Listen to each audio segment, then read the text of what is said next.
Hello, everyone. Ray Cochran here with Deeper Life Podcast for another awesome episode. I want to thank you guys for joining us again this week. Today, I have with me a very prestigious individual, Pastor Tim Bullocks. He's a leader in the community, and I'm excited to have him here today with us. Man, Thanks for having me. I appreciate you being here today. Appreciate you having me. So, Pastor Tim, why don't you tell our audience a little bit about yourself? Talk about your background, your family. Just give the audience a little bit about yourself. Yeah, absolutely. So, grew up from Michigan, 18 years. I am a PK kid. So my father was a pastor, so grew up there on a farm as a little boy. And then I transitioned here to St. Louis, Missouri 18 years ago, where I met my wife. And we have 4 beautiful children. Right now I am an executive director at a company, a retail company, been a district manager for about 16 years. But prior to that, I did a little bit of the hospitality. So got a lot going on. And right now I am in a new venture. Pastor in the church. Now, the name of your church that you're pastoring is More Life Church, right? Correct. How'd you come up with that name, More Life?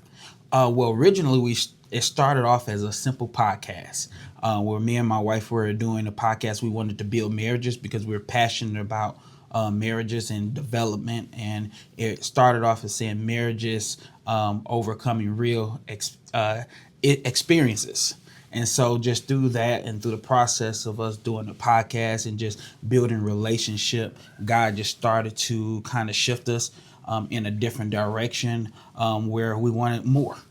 And more, it stands for us. It stands for mission, outreach, relationship, and empowerment. Wow. And we do that same thing from a marriage perspective, from a single perspective, and from a ministry perspective. Wow. So it started with you all helping marriages. Correct. And it just blossomed into all these Yes. full-fledged ministry church. Right. Absolutely. Wow. That's awesome. Awesome. So I've been watching you, spying on you a little bit on Facebook and different social media outlets. And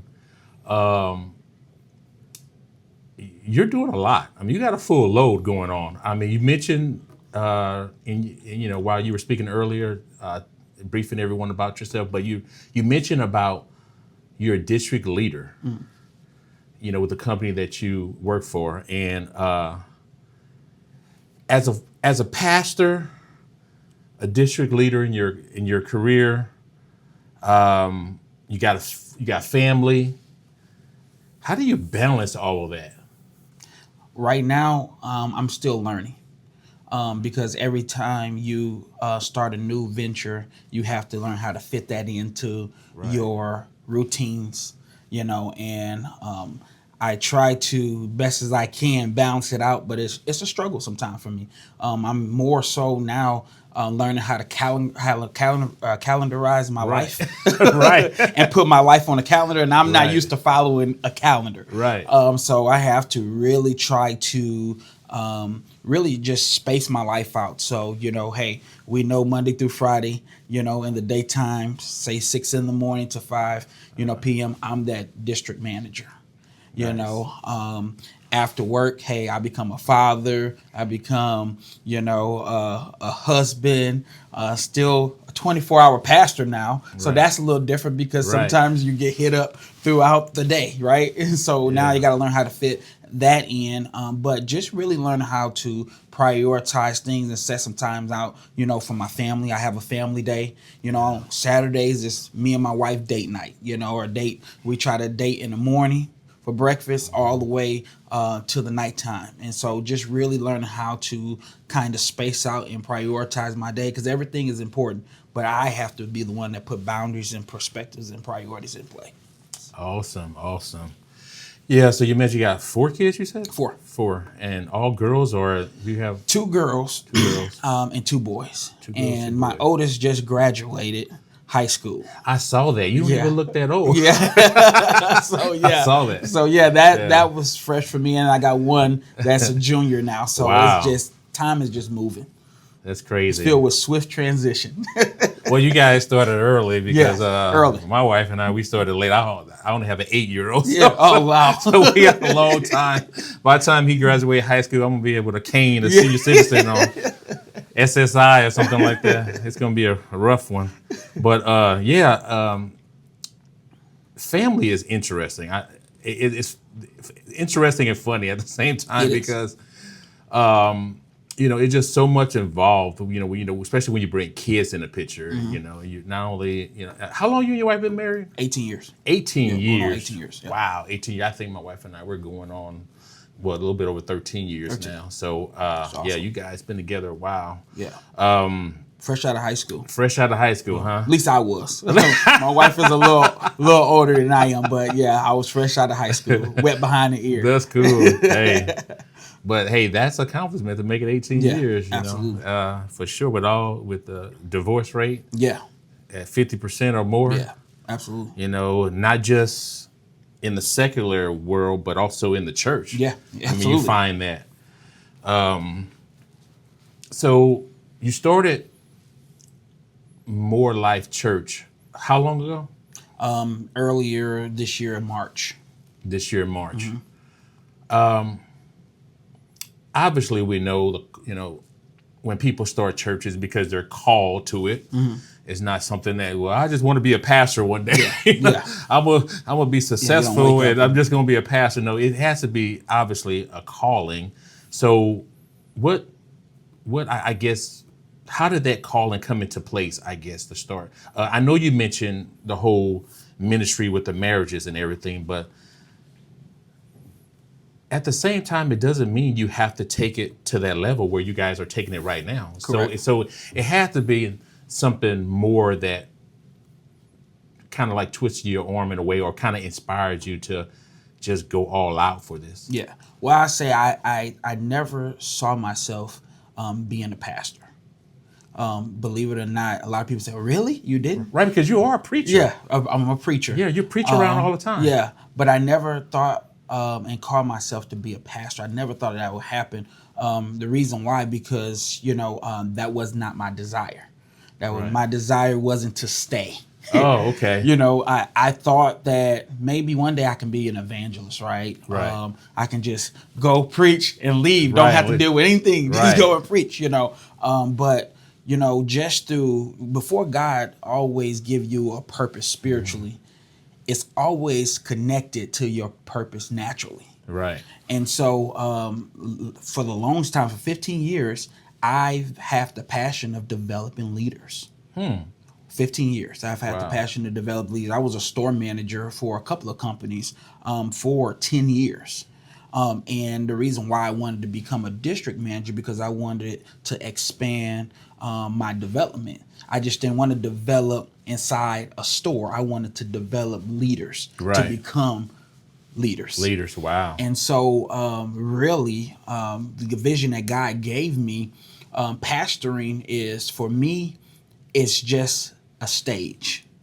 Okay. It's not end goal. Oh, okay. And I think More Life is just the birthplace of where what's the vision that God really gave me. Because the vision God really gave me was to plant churches and to develop leaders.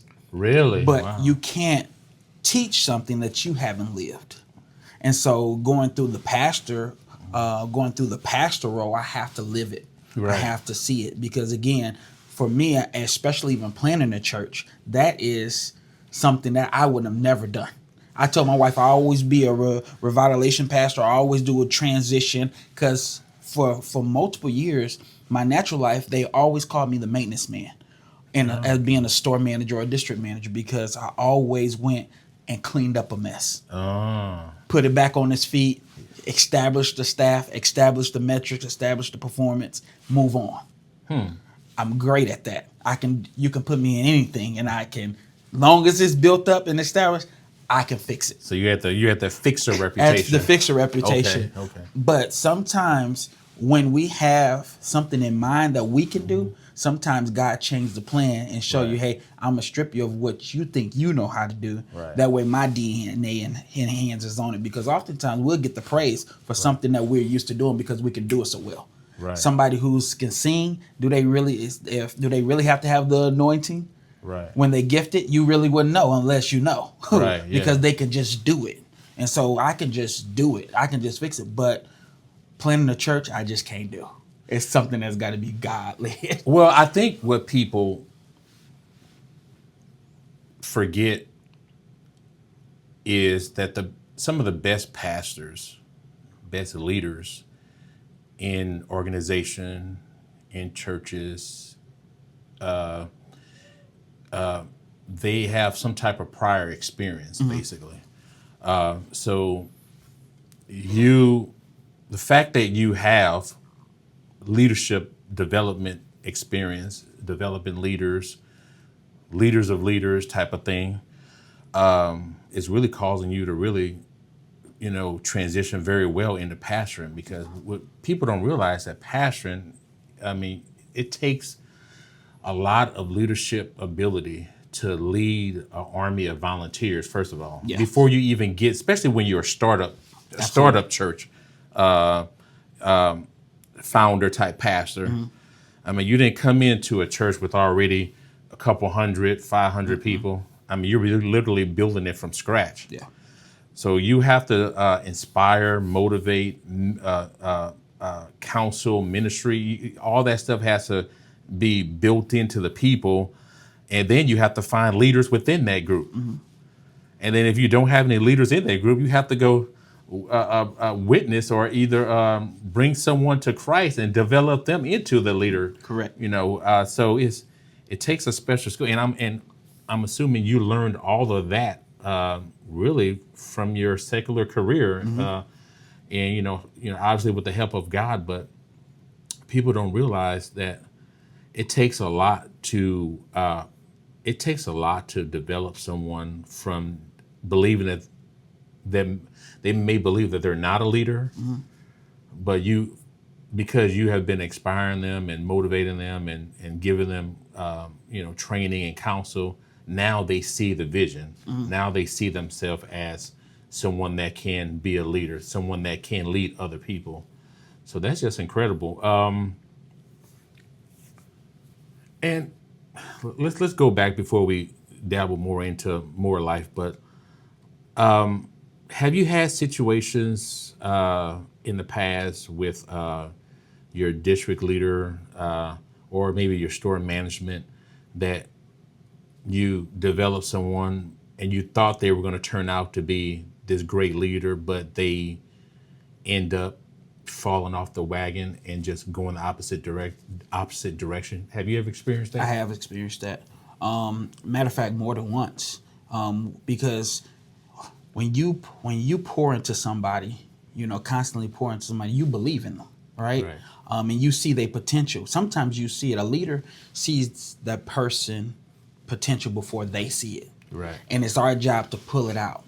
And it was a time where I tried to pull out the potential I seen in this individual, pouring them, giving them the right direction, the right inspiration, the right visitation from, Right. HR, right visitation from upper executives, but they just didn't have what it takes to close the gap. Right. Because you can lead a horse to water, but you can't make them drink. Make them drink. That's right. But it's so disappointing because it takes a lot out of the individual when you pour. Right. Because when you pour into somebody, you have to get poured back in because you're spending your resources, your time, sometimes money, and to see it go by the wayside and not actually prosper, it kind of hurts you as a leader. Right. So I have had that. Yeah, and most likely with you experiencing those setbacks in people have probably prepared you for ministry, because not everybody we pour into, develop, and witness to is going to drink that water. Yeah. You can lead them, like you said, but you can't make them drink. So it kind of, in a way, prepared you Yeah. for this ministry. Absolutely. What's your vision for More Life Church? Well, More Life Church itself, it's a Christ-centered ministry. Our goal is to reach the lost, restore broken families, because there are a lot of broken people out here. They're traumatized. They have history. They have a lot of baggage that they're trying to get through and navigate. And our goal is to try to help them make disciples and just really empower the believer to live a transformed life through the love of God. I think that's just the goal for More Life, is to establish community, give people grace, because oftentimes people are making, even churches now are making salvation harder than what it really is. Salvation is a gift. It shouldn't be something that you are intimidated by. It should be, it's an invitation, not intimidation. And so really just giving people that hand that, hey, we love you as you are. Now, when you come over here and you start knowing God and you start developing a relationship, he start transforming you. Our job is not for More Life, our job is not to preach behavior modification. Our job is to preach transformation and to really show people that you can be transformed, and just to be living testaments that God loves anybody. And that's what we're going after. We're not shopping for church membership. We're shopping for sinners, because as Jesus says, I didn't come. They that are well need not a physician. It's they that are sick. Right. And too many times we're shopping, we're church shopping and window shopping and looking, oh, let me get that member, let me get that person. And we're missing a whole opportunity of the sinner man. We're missing a whole opportunity out in the street. So that's our goal, is just to be a Christ-centered ministry, a hub where we can develop souls, develop leaders, and multiplication. That's the goal, church multiplication. Okay. Wow. Excellent. Not just addition, multiplication. Right. Yeah. Yeah, I agree. Pastor Tim, what would you say to some people that may say that the church has lost its power or its influence when it comes to the younger generation in our society, in our community?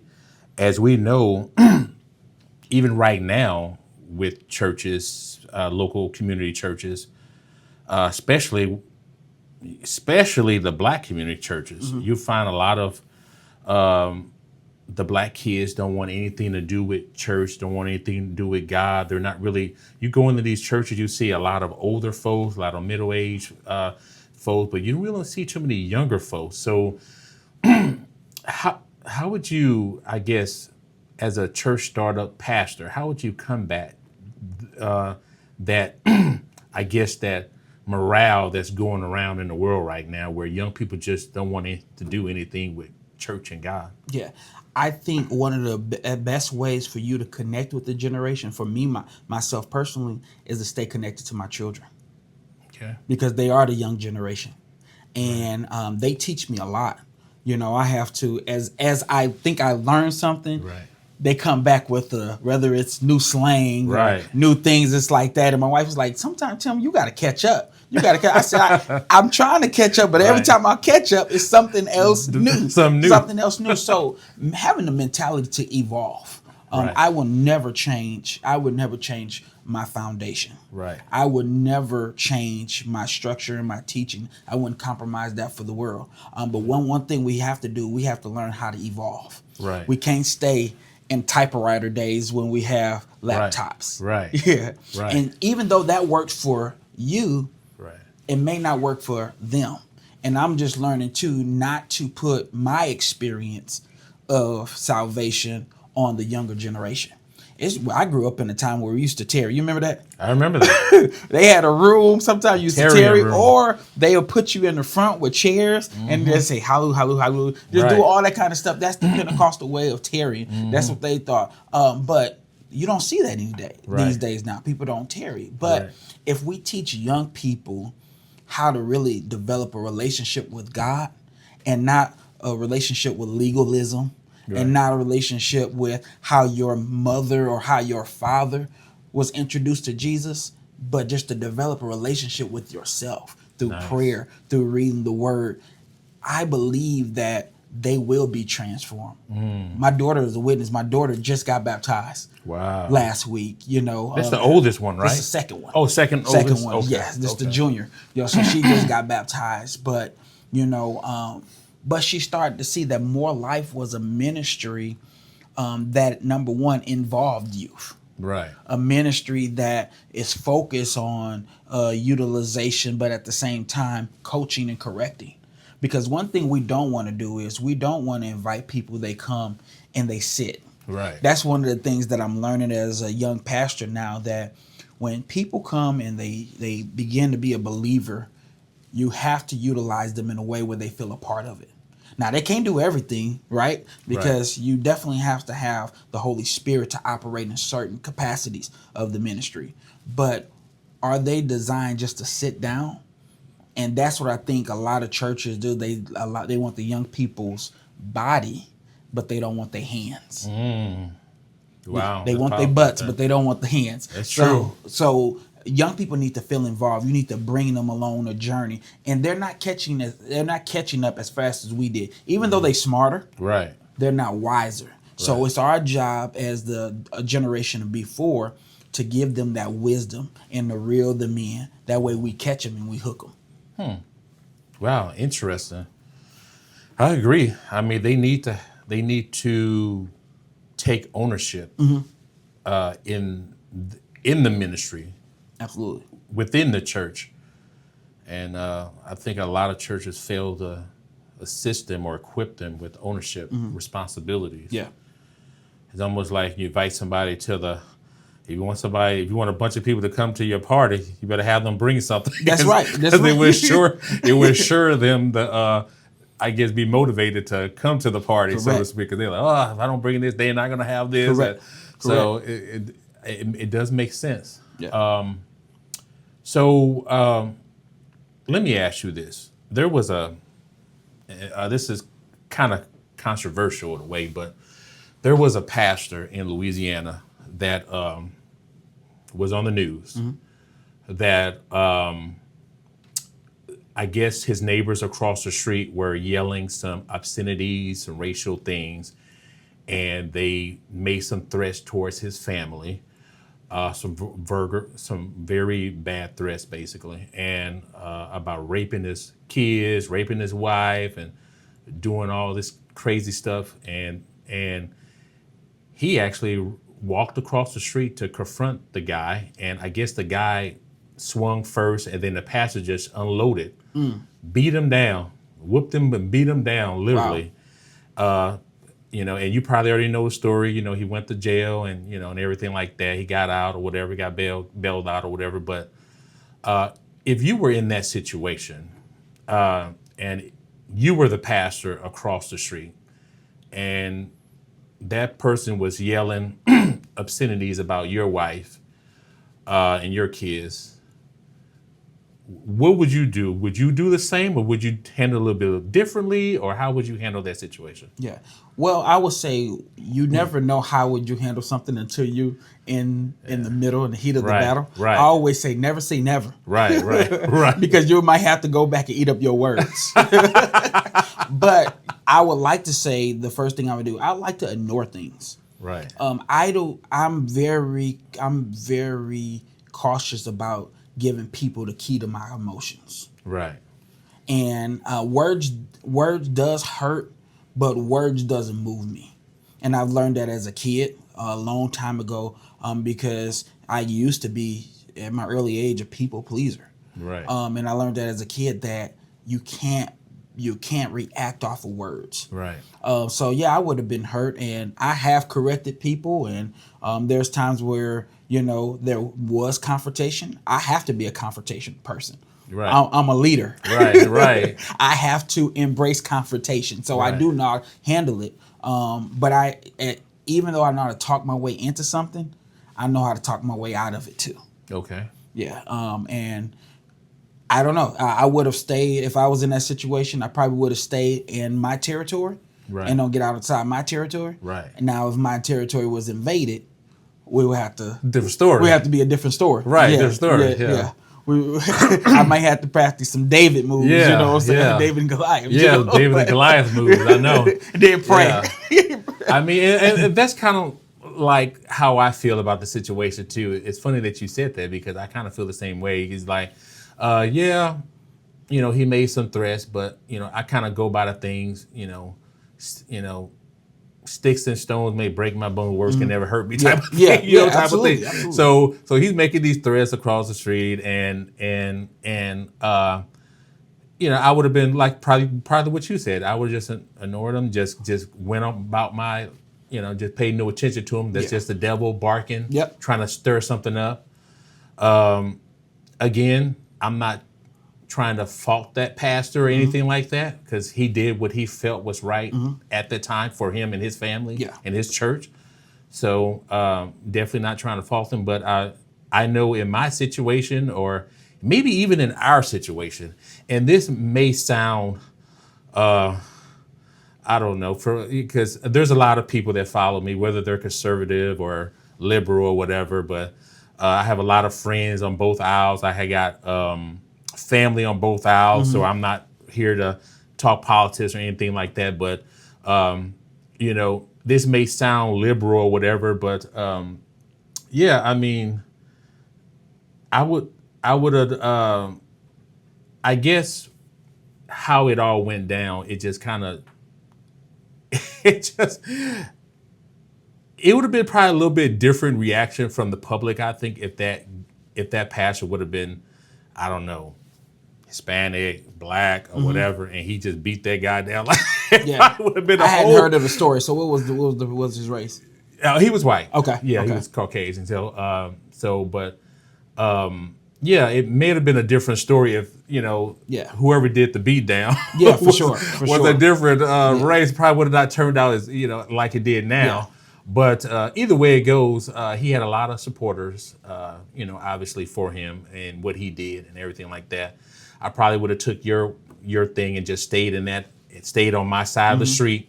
And if he would have crossed over to that side of the street, then it would have been a different story, because then I got to go into protector mode. Correct. I got to protect my wife. I got to protect my kids. That type of thing. So it's interesting how things just come up and just. It is. I mean, what would you do? Because you really never know, and I just learned not to say what I wouldn't do and what I won't do. Right. Because you just never know what you do under pressure. Yeah. But the real you will come out under pressure. Right. That's true. That's true. We'll come out. Yeah. Okay. So what do you say to some of the people who say, well, I don't want to go to church because I don't want to have anything to do with church because church is all about money. It's all about people giving their tithes to church, and it's all about pastors taking that money, doing whatever they want to do, and with that money, they don't fix up the church, but they'll be on vacation somewhere, and and this kind of falls in the, I guess in other communities, it's not really a problem in other communities, but we see a lot of that going on sometimes in the black community, so to speak. So how would you handle that if someone say, well, I don't want to go to church because I'm that pastor, all he's going to do is just take my money and just do whatever with it? Yeah. Well, I would say this. I would say that to an individual, get to know me. The scripture says, get to know them that labor among you. And I think for me personally, I have just a different type of reputation. I'm a pastor that works. I'm going to keep a job. Right. I'm going to retire off of a job. That's just, I'm not, no church would ever, retire me. Right. I hear you. So number one, so for me, it's not about money. Okay. I come with my own financial status, but also making sure that if they won't come to church, the church got to come to them. Right. And I think a lot of, in the black community, they just seen so much of entertainment. Right. They seen so much financial gain because the fact of the matter is, the Black community have had challenges. So when we get some type of financial income, we put it in fashion. Right. We put our investments in transportation. We put our Right. investments in everything else Everything that's else. visible. Right. And so, just really showing them that we are a ministry, which, number one, we want to be a ministry that's multicultural. I don't want an all Black church. Right. I don't want an all white church. Because heaven's going to be multicultural. It's going to be multicultural. And so really focusing on both dynamics, and we try to do that. Right now we have visitors, that's Filipino. We have white visitors that sometimes come, right? We have Black visitors that sometimes come. And I never preach about money. That's not my goal right now. And I know you need money, right? But God has allowed our core members to really carry the load, and I'm really blessed and fortunate that I have a core team that really carries the load, where it's not such a financial strain on myself.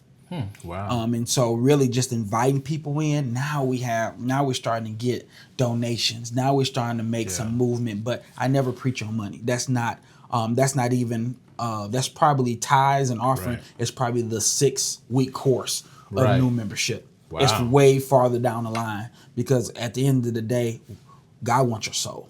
Right. And your spirit got to be right. You can give all day, but you can't give yourself in heaven. Wow. That's powerful. Yeah. So. Wow. Well, there's a lot of churches out there, different denominations, a lot of pastors, a lot of great programs, a lot of great community things that people could be involved in.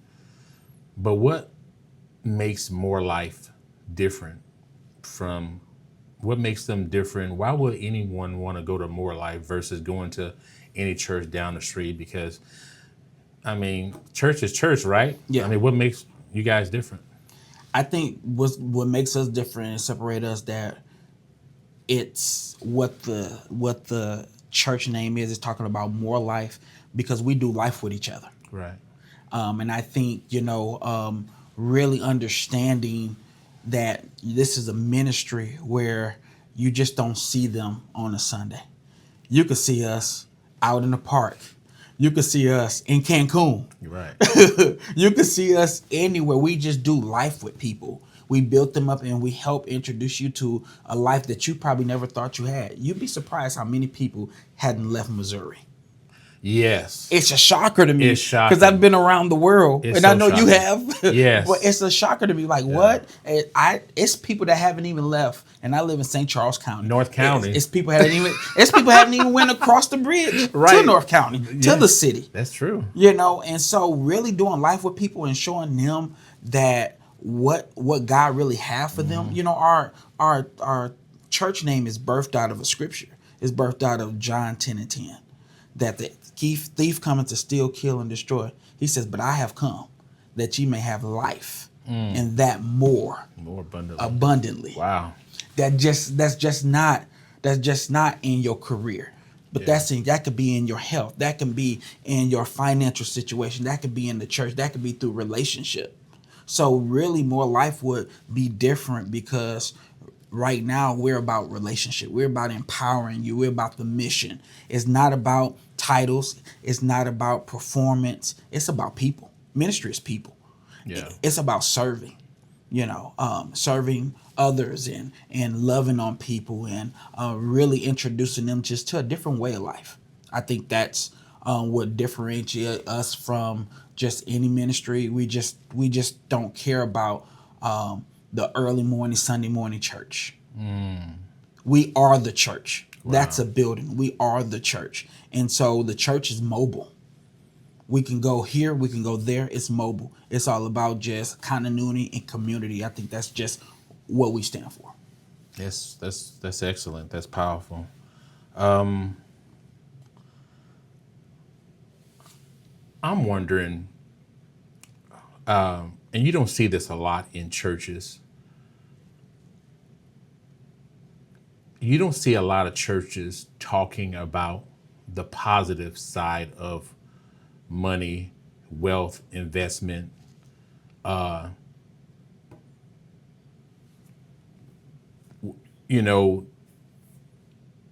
being a good stewardship of your 90%, so to speak. Because pastors for a long time that I have noticed, they preach about paying your tithes. You know, God will bless you if you pay your tithes. You know, and they always go to those scriptures about, you know, if, you know, you make sure you pay your tithes so you can have, you know, stuff, blessings stored up in the storehouse. And they talk about Malachi. Yeah. They go over that. And they always talk about, you know, if you don't pay your tithes, you're going to be blessed. You know, I mean, if you don't pay your tithes, You'll be cursed. you'll be cursed. Yeah. And you're not going to be blessed. And they always talk about, you know, the greatness and the blessings of paying your tithes and everything like that and giving money. And personally, I agree with that. But at the same time, I feel like it's more than just giving the 10%. I feel like, what are you doing with that 90% that's left over? Or are you a good steward of that 90%? And I think the church and pastors don't teach and preach enough or train enough or have seminars on the 90%. What are you doing with that 90%, the steward? You know, because really God wants you to be a good steward of all your 100% of your money. Correct. You know, not just 10% of it, and then the 90 just, let me get a match. Yeah. The 90% is lit on fire. Yeah. You know, so, I mean, why is that in our community, especially in minority community, but just in church in general, they don't like to talk about the stewardship of the 90% and, you know, the good side of money, because they always talk about the 10%, but they never talk about anything else. Yeah. Boy, I'm about to get in trouble. Let me say this. I actually hadn't, until this year, I hadn't had to pay my tithes in 18 years. What? I ain't paid tithes in 18 years. You haven't paid tithes in 18 years? The ministry I come under, we don't believe in tithes. Really? Wow. The ministry I come under, it was, we think, you know, we believe that tithes was in the Old Testament. We believe in giving out of the abundance of your heart. And the truth be told, I pay more than tithes. Right. So if tithes is a 10%, Right. for me, because I love to give and I'm giving out the abundance of my heart because I believe in it, Right. the church will lose more for me to pay tithes. That is true. That's me. So now, do more life believe in tithes? Absolutely. We believe in tithes, but we're not saying you're cursed. We're not saying you're blessed. We believe in tithes because it's a good system. And any institution need financial backing. Right, right. From a school, from a from a hospital, from a church. Right. Any institution need financial backing. So tithes does do one thing for sure. It teach people how to manage. Wow. Because if you manage a proportion of this, Right. you'll learn how to proportion your life. Right. You know, and the fact of the matter is, I think a lot of people can't teach it, particularly even black churches. Right. They can't teach it because they're not living it. They don't know what financial freedom is. Be honest with you, a lot of us weren't taught Right. what financial freedom That is. information wasn't transferred it wasn't down from transferred. our grandfather and Correct, fathers and correct. everything like that. Now, my father, assets wise, he's a millionaire. Assets wise, Right. You know, he have homes, 40-acre farm, 5 big bedroom house. All Right. that stuff is paid for. 700 seat church. All that stuff is paid for. Nothing owed on that. But he did it based off of what he knew. He had an 8th grade education. Wow. So although we saw what success looked like, he couldn't communicate it. You know, because he didn't teach me about credit. You know, we should be already setting up our children when they're 16 years old. We should already be putting them on a credit card. Right.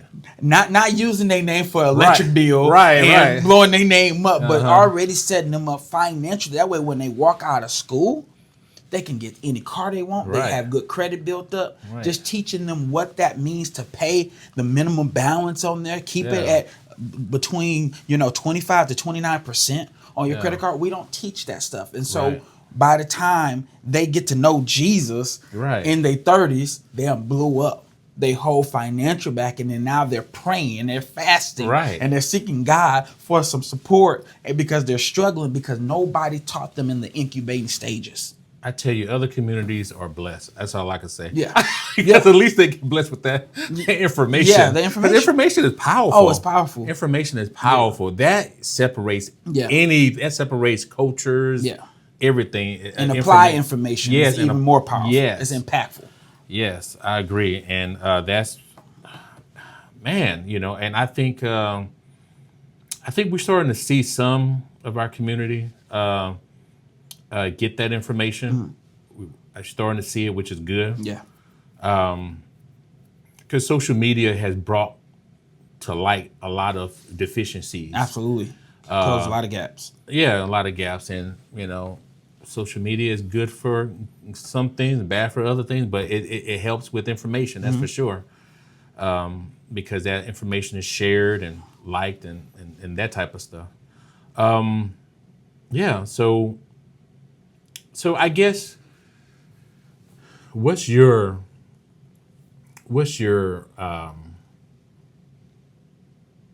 short-term goal, and what is a long-term goal for you? It could be ministry, family, career. It could be anything. It's a big goal. I think number one, the short-term goal is to get more life on the move, and plant that ministry from the north side of St. Louis, and then my goal is in 2 years to plant another ministry on the south side. Wow. And 5-year goal, I would like to even expand to Florida.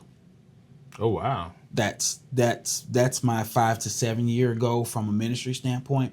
I think right now from a family standpoint, I think my goal is to make sure, I get my kids out of school, because in 7 years, all my kids will be graduated. Me and my wife in our mid-40s will be empty nesters. As long as they don't leave. If they want to stay, they can stay as long as they want. But just to get them through high school, hopefully through college, and hopefully just get them in a way of God, learning who God is for themselves. I think that's my ultimate goal from a family perspective. From a husband's standpoint, it's just to be a better husband. Yeah. I am a very busy individual. And my wife been a stay-at-home mother for 18 years since we've been married. Oh, wow. She's been a home domestic engineer for 18 years. Wow. And I really just desire to give her the time that she deserves, because she has had to sacrifice a lot. Yeah. It's a lot to be married to me. It's a lot of time that you have to probably spend sometimes by yourself. And I think, in my latter years, I want my latter years to be greater.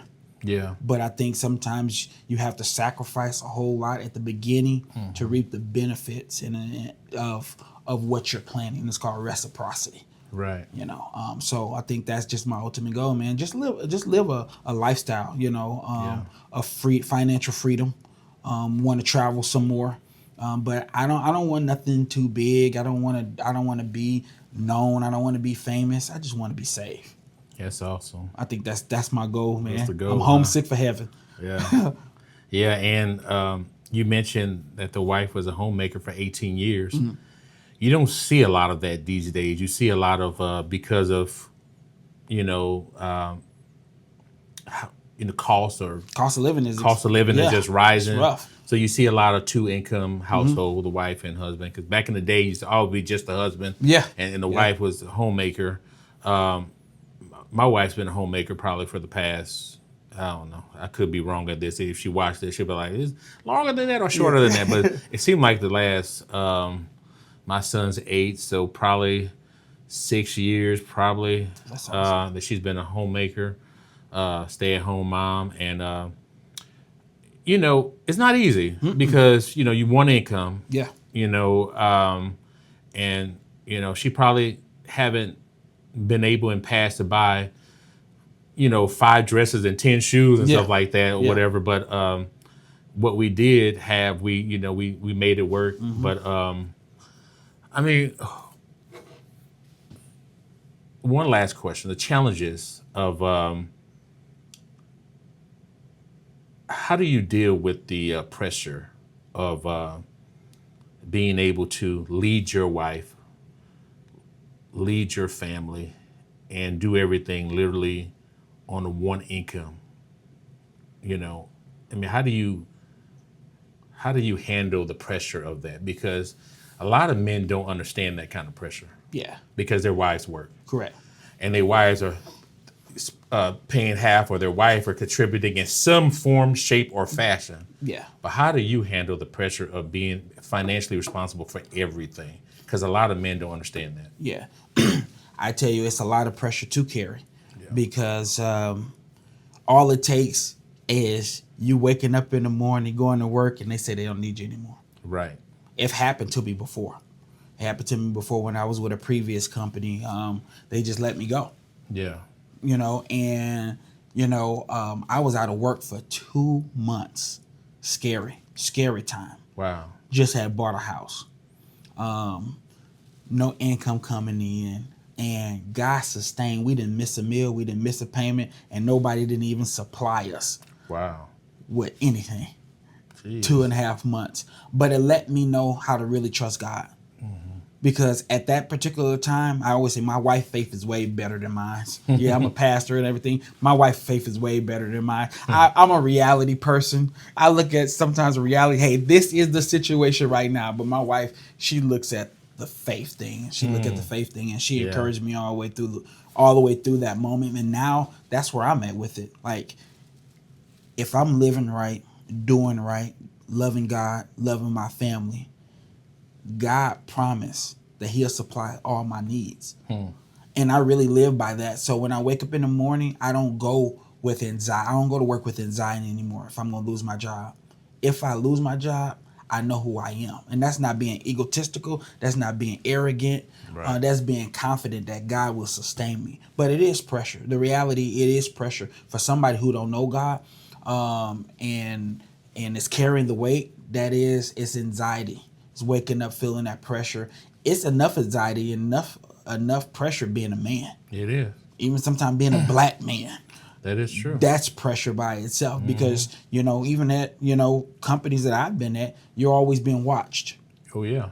You're the first one to go. If they got to let somebody go, you're the first one to go. If First one to get in trouble, too. Yeah, first one to get in trouble. If you make a mistake, your mistake is magnified and everybody else's is swept under the rug. Right. So I think, and I still have that pressure at times where I have to make sure I just be extra careful. I can't be loose. Yeah. And if I have a conversation, I have to do things under the camera because I have to have somebody to prove that, hey, I did this, I did this right. So I think it's constant pressure, but man, I really just learned that God is gonna sustain me. If I lose something, it's probably because it's something better. I didn't realize that job I lost, I was gonna keep that job forever as a store manager at this company. I was gonna stay there. I was gonna retire there. But that job, and I can say it now, that job was only providing me $65,000. Wow. And God allowed me to lose that job. And I was carrying my whole family. God allowed me to lose that job and get this job. And it doubled in some. Wow. My income. Wow. That's amazing. But I was putting all my chips in that $65,000. And that measly 65. Yeah, because at that time, 65,000 people with degrees still wasn't making 65, and That's still true. now to this day, That's true. Some people with degrees is not making 65,000. That's true. But God has allowed me and put me in a place of favor, man. That's why I said, hey, you can spend your money. I'm gonna spend my favor. I'm gonna spend my favor. I got favor in the bank. I don't have a degree, and I'm making what doctors are making. Yeah, you ain't lying on that one. Wow. So for me, I just know that to love God, do the right thing, and be who God's calling you to walk in the favor. The Bible said that the steps of a good man are ordered by the Lord. If he order your steps, Every step you can take faith step. You could take a step out on faith, even when it seemed like there's nothing to step on. Peter, he took a step out on the boat. And it seemed like it was nothing to step on but water, but he took that step. He took to get to Jesus. And as long as I'm trying to get to him, he's going to reach me. Even if I fall, he's going to save me before I go under. Wow, that's powerful. Yeah. So, man, it's been a pleasure. Pleasure To have you on the podcast. I appreciate it.